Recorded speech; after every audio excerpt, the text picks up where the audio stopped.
So very good morning. So today we are going to start with unit number 2, and unit number 2 we are going to see all current control device. The word current control is nothing but you are going to inject electron. So electron is being used to external electric field is used to control the device. So that is why it is called as current control device. Then under unit number 2 we are going to see about BJT, then thyristor. Then we will compare BJT with the thyristor, and there are some other types of current control device also. They are called as GTO, MCT, FCT and RCT. Okay, BJT is nothing but bipolar junction transistor. So hereafter don't tell BJT as a general, you don't declare it as transistor, because all comes under only transistor. Okay, I will tell you what it is. So power transistor, when you say the term power transistor, it is not representing BJT. It is a common word. Under this you have so many classification. So in general, all power transistors are 3-terminal device which is designed for a specific voltage, specifically to control high current and voltage rating and handle large number of power level in the device. Okay, so they are classified as BJT, MOSFET. That is why I am saying you don't declare BJT as a transistor, because MOSFET also comes under transistor. Then static induction transistor, then insulated bipolar transistor. So in this this two transistor, that is metal oxide field effect transistor and insulated gate bipolar transistor, we will not see in unit number 2, because they are not current control device, they are voltage control device. I repeat, when you say power transistor, don't declare that BJT is a power transistor. BJT is one among the power transistor. Okay, and there are some more power transistor, and again you should not declare all transistors are current control device. There are current control transistor and voltage control transistor. So voltage control transistor are MOSFET and IGBT, and current control transistors are BJT and SITS. Okay, so we will see one by one. Now let us move on with the power BJT. BJT is a bipolar junction transistor. The word bipolar, they mean to say is when you take NPN, it is with respect to electron, you are going to turn on and turn off. And when you say it PNP, the turn off is done by volts. Okay, so both the charge carriers are responsible for turning on and off of the device. So that is why this device is called as bipolar. Some device when you take, either you can go by electron or go by volt, so they will become unipolar. Whereas when you take BJT, if it is NPN, you go for electron, and if it is PNP, you go for volts. So turning off of the BJT is done by both type of charge carriers. So that is why it is named as bipolar, and it can be used as a switch or as an amplifier. And now we doesn't talk about amplifier at all, we talk about only as a switch, because when you take EC, okay, when you take EC, that is electronics and communication, there they use the same power BJT for amplifier, where that amplifier is not your signal level amplifier. That amplifier is called as radio frequency amplifiers, like microwave.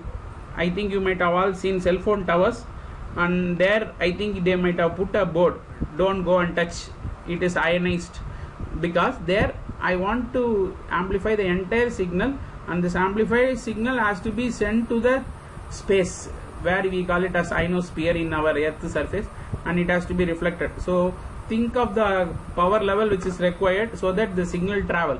So there they use the amplifier. So I am just saying this amplifier and the amplifier you might have studied in UG electron devices is not same. So power BJT also can be used as an amplifier, but for the branch of ME, power electronics and drives, we doesn't talk about amplifier. Whereas when you study applied electronics, they will not, they will read power BJT, but they will not read with respect to switch, they will read with respect to amplifier. Okay, now the following are the characteristics of power BJT.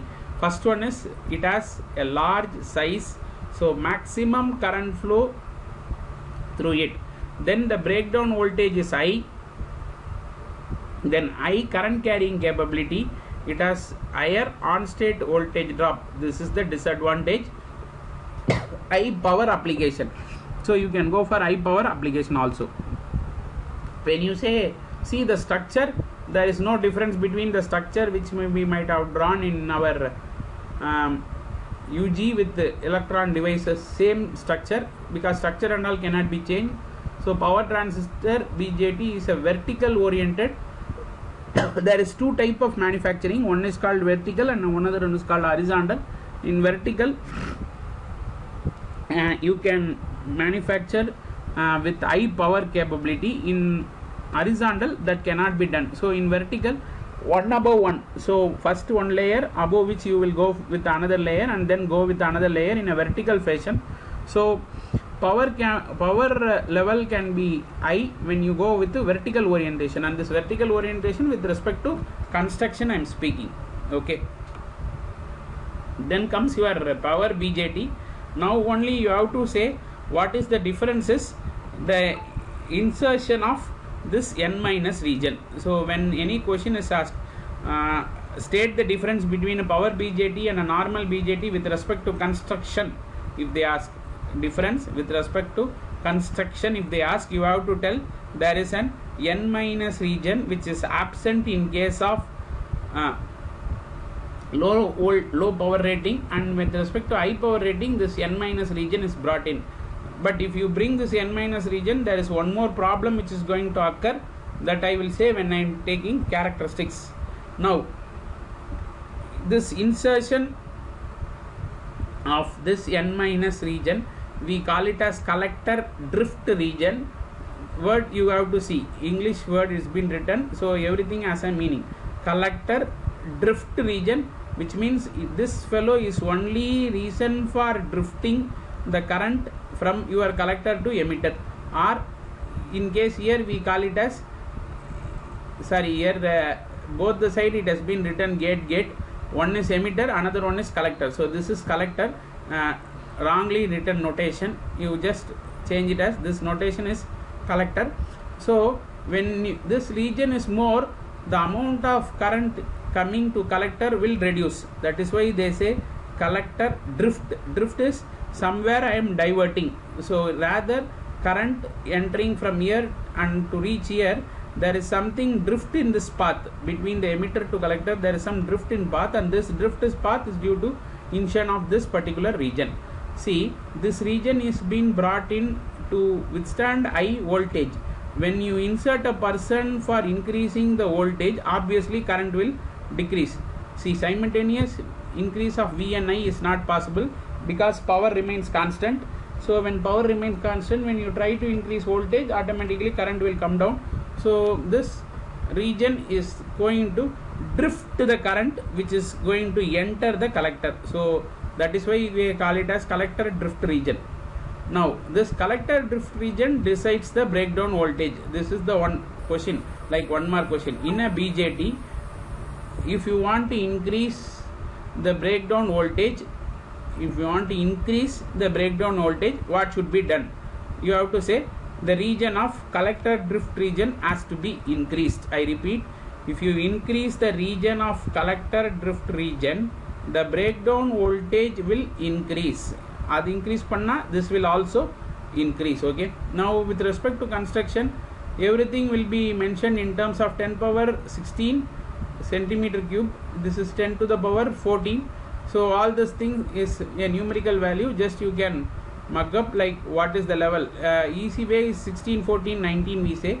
So 16 is for emitter, 14 is for base, and 19 is for collector, and that's how you have to insert the doping. Doping is nothing but impurity, they say. What is the impurity is, when you take p-type material and if you want to increase the number of the holes, I am adding some other fellow and try to make the bond such that holes are more. So that is why it is called impurity. Whereas don't think that impurity means I am adding some other thing. I am adding only semiconductor material. If N is added in P, that is impurity in P. If P is added in N, again it is an impurity in N. So only that is the word, they call it as impurity there. Okay, but when you increase the collector drift region, obviously the reverse breakdown voltage will increase. So why you want to have increase reverse breakdown voltage? When you going to operate at higher voltage rating. So initially we started with 15 volts, 30 volts in your electron device lab, but now the same device is brought and being used in a voltage level of 300 to 400.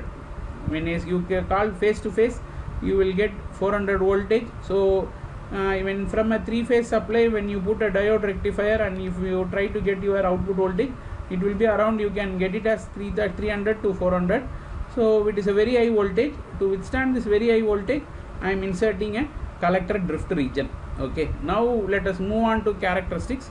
In your syllabus, they have mentioned about two type of characteristics. One, it is called as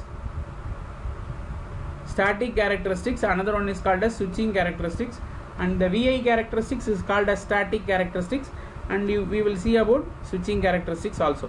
So when you say VI characteristics, we all know in VI characteristics we talk about cutoff region, we talk about active region, and then we talk about odd saturation alone in case of this when dealing with normal electron device lab.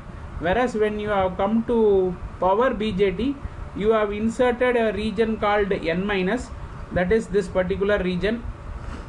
So insertion of this N- region, there is one more saturation, we call it as quasi saturation. This region is called quasi saturation. This is because of insertion of that N-.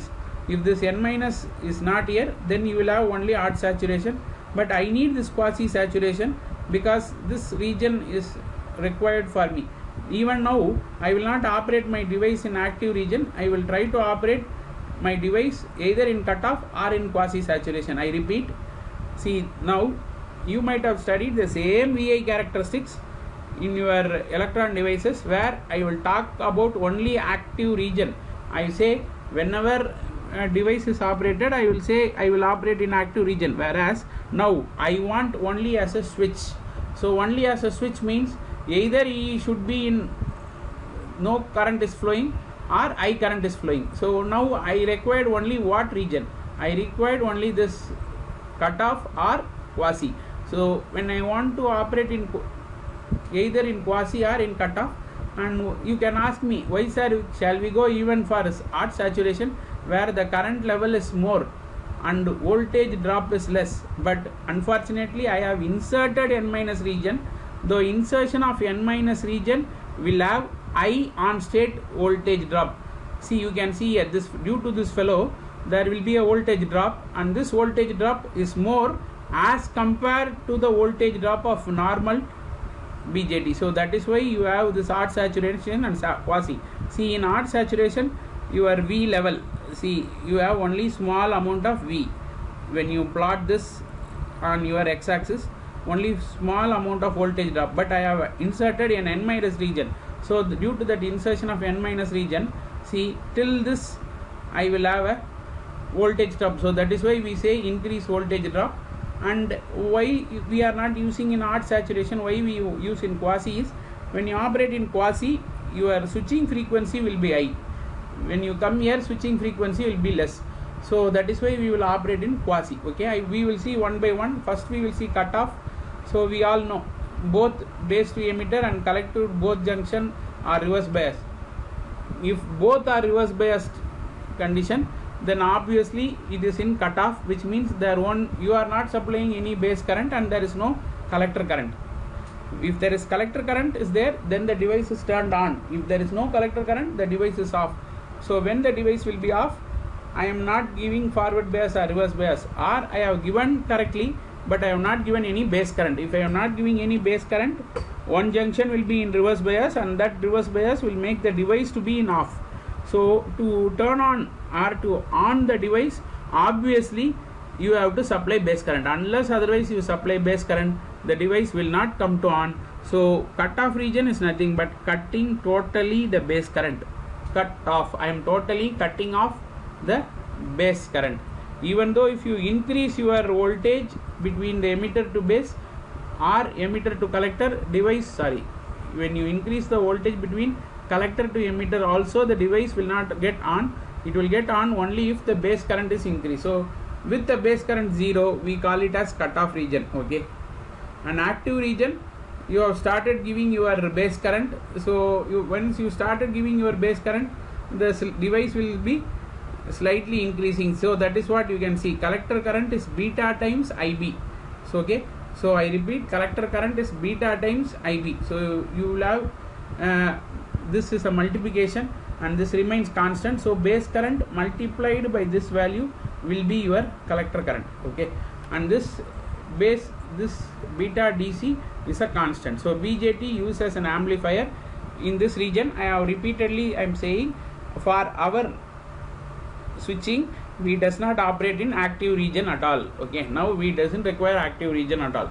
Okay, then comes your quasi saturation is a region between the odd saturation and an active region. This region exists due to lightly doped diff region. That is what I repeatedly saying from the first, that is that N minus region. If you want, I will show. See, this is when you, this quasi is there because only due to which fellow, that is only due to this N minus fellow. Due to this N minus only, there is a new state which is there, which is called quasi. So lightly doped drift layer. When BJT operates at high frequency, it is operated in this region. So when you want to use your BJT for converters, you have to operate only in quasi saturation region. In this, both the junctions are forward bias. Device offer very low resistance compared to active region.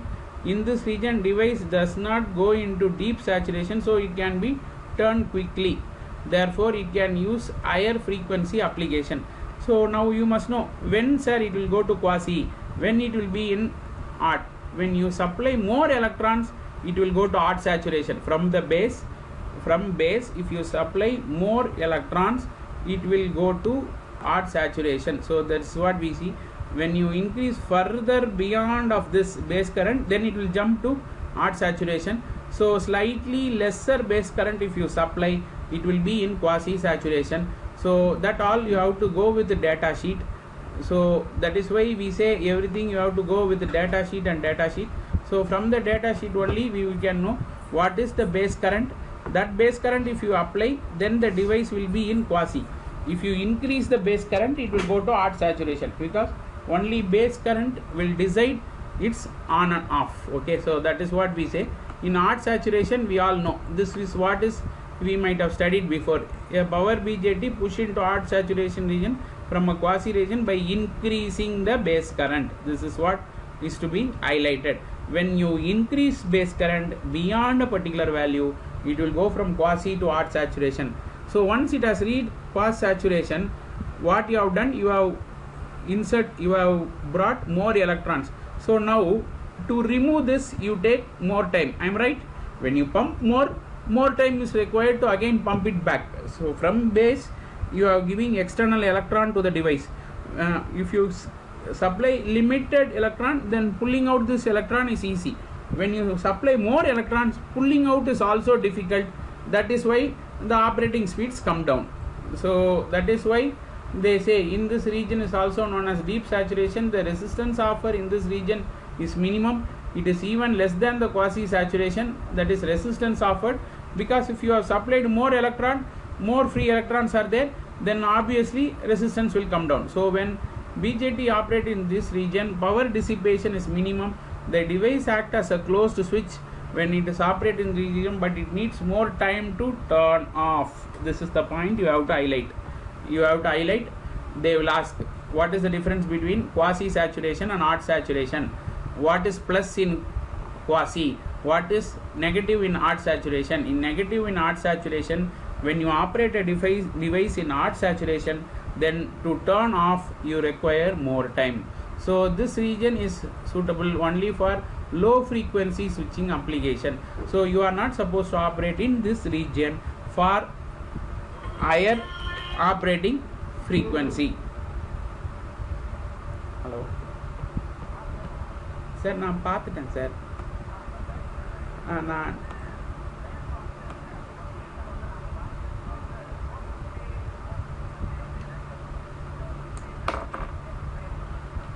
சரிங்க sir 450 to 350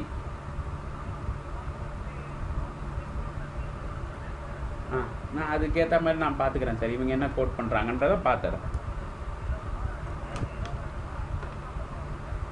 சரி நான் பண்ணிடுறேன். நான் பேசிடுறேன் sir. பேசிட்டு வந்துடுறேன் sir. Okay. ஆமாம் ஆமாம் sir. ஆமாம் சார். ஆமாம் சார். சரிங்க சார். ஓகே. சரிங்க sir. Okay sir. So sorry again, sorry. There was a call from department, so unfortunately I have to stop it and again continue. So we were talking with respect to quasi and odd saturation. So odd saturation is pumping more electron. So when you pump more electron, obviously again it takes more time to remove all such fellows. So that is why we doesn't operate in odd saturation. We operate in quasi saturation. Okay. Then comes your switching characteristics. So we have already seen when you for switching characteristics, you have T on as well as T off, and T on is the main time taken to turn on is delay time. That is when you are supplying a base current, you slowly supply the current till it reaches quasi. We cannot declare it that it has come to on.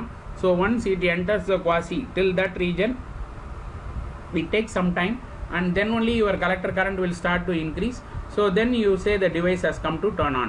Similarly for turn off, you have to remove all the excess electrons from the device. Then after removing all the excess electron, only the device will go to off, and that requires some time. And this because you have stored some electron inside that region, so that is why we call it as storage time. So when you draw the graph, this is T on, the instant at which your current will not initially start, then gradually current will increase and current reaches maximum. Till the current reaches the maximum, the voltage will not come down. Once current reaches maximum, only the voltage starts to decrease, and it takes some time to come down, and this is minimum voltage which will be there when the device is on. This is because of that n minus region, the insertion of n minus region, and operating your device in quasi. This, since you are operating in quasi, I have told there will be some voltage drop, and this voltage drop will be there inside the device. Again, when you are going to turn off, the instant here you have declared to turn off, but what happens is the current will come to zero. That is, you have removed the base current. You have removed the base current, but the device has minority inside, so that is there till this particular instant. Just this is drawn in reverse just to say this is not the current supplied, the current which is there inside. That is why this is drawn in negative direction, but don't think there is no negative flow and all. Here this is because of the base current.